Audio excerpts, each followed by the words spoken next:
Machiegni kendo, tuo madang'ni mar paro medore e kind rowere e kaunti ma Migori ka migawo mar thieth kotenore kod migepe mamoko dhi nyime kod keto okenge mar kedo gi tuoni. Wawinjane mathoth koa kuom George Juma. Migawo mar thieth e kaunti ma Migori kautende kod migepe mamoko dhi nyime kod puonjo oganda yore mag duoko piny tuo madang'ni mar paro. E dweni mar abich bende koro oket tenge kaka mano mikedo kod tuoni. Mae biro kinde mar lipot ma ogol kod migawo mar thieth e kaunti ma Migori yango ni kwan jogo machopo osiptende mar manyo kony ka otende kod tuoni madang'ni mar paro pod ni malo e kaunti ma Migori. Gin gik minyal geng' kopo ni washare wechewa gi jomoko to wanyalo yudo ka weche ma thago chunywa gi nigi solution. E higa mar 2014 maromo ji 938 ne odhi osiptende mag piny owacho kamanyo thieth ma otude kod tuoni mar dang'ni mar paro. Sub County Masuna East ema ne otelo kod cases maromo 340 ka iluwo kod Sub County Mawendo ma entie kod cases maromo 326. Apisa ma ochune kedo kod tuochego mok gam ma ong'ere kaka non-communicable diseases e kaunti ma Migori Polo Lik wacho ni tuo mar dang'ni mar paro sani nitiere malo to ahinya e kind rawere pod somo e skundego mag sekondar. Wayudo ka adolescents man gi a lot of challenges both in school and out of school. Gin gi a lot of challenges. Wayudo ka drug abuse mae sama ji donje yath, mae sama ng'ato neno ni maybe en superior moingo parent ne.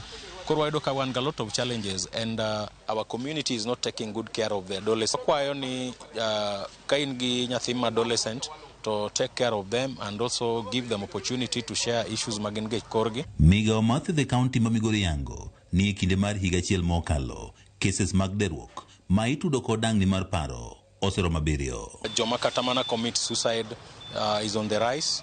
Kwa compare dwe mar 4 last year to gi dwe mar 4 this year, wayudo ka nitiere medruok mar ji mobedo reported like 7. Mano nyiso ni ji nigi paro ma luorogi mamiyo ng'ato kawo ngimane. Kwan jopuonj mathoth matiyo kod yedhe mamero ji e kaunti ma Migori ma itudo kod tuoni mar dang'ni mar paro bende osedhi malo. It requires all of us to come together so that we can face head-on and offer solutions to the challenges of drug abuse, to the challenges of violence that affect mostly these boys. Counseling that goes on in the schools. Every school has a counseling department. But apart from that, we also do have counselors from the government and also counselors from the Ministry of Health and also psychosocial support institutions that are supported by the CSOs. Medruok mar tuoni mar dang'ni mar paro bende osedhi malo e kuonde mag tich kaluwore kod lipot mogol kod migawo mar thieth e kaunti ma Migori. Wayudo ka like a school ma oting'o nyithindo madhi 900 or over 1,000 nigi one teacher ma iluongo ni counseling and guiding ma be seche moko may not give an adequate counseling and guiding. So our request is nitiere programs mwadhi arrange beleka mondo wakel jopuonj kanyakla mondo wa develop a curriculum. Actually, there's a curriculum already, so we take them through the curriculum and also ensure that they understand the content and they can deliver the content to the students back in school.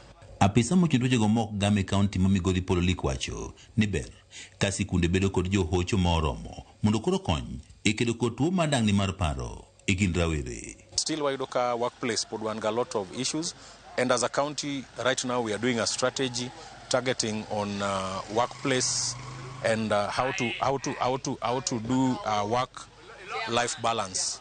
Mental cases gima kelo gin so varied. Mokwongo gin some stresses. Stress mokwongo nyalo wuok e workplace nikech wayudo ka as adults we spend a lot of time in our workplace. So if workplace is not conducive and not giving you an environment which is appealing, then the mental issues can start and they go back with us to our houses. George Juma, Ramogi TV, Migori.